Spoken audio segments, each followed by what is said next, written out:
Truth is, মানুষের জন্য কিছু করলে কখনোই কৃতজ্ঞতা পাওয়ার আশায় করবেন না, বরঞ্চ গালি শোনার জন্য প্রস্তুত থাকেন। কারণ মানুষ এরকমই যে হাজারটা তার জন্য করবেন, একটা জায়গায় আপনি করবেন না, তখন সে আপনাকে গালি দিতে শুরু করবে। এবং একটা মানুষ কিছু পেতে থাকলে সেইটাকে তার অধিকার ভাবতে শুরু করে।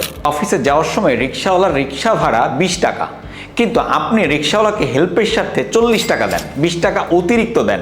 এভাবে আপনি কয়েকদিন করেন, এরপরে একদিন 2 দিন 20 টাকা দিয়ে দেখেন, তখন ওই রিক্সাওয়ালা কিন্তু আপনাকে বলবে আর 20 টাকা কই।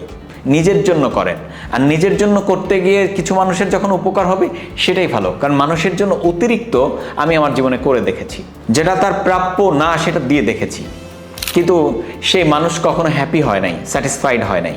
একটা কুকুরকেও আপনি পুষে শান্তি পাবেন, সে মানুষের উপকার করে কখনো শান্তি বা পিসটা আপনি পাবেন না। তারা গালি দেবে, আপনি শুনবেন খুশি মনে, যদি এটা পারেন তো মানুষের জন্য কিছু করেন, নাহলে তো আপনার আফসোস হবে কত কি না করলাম এই মানুষটার জন্য।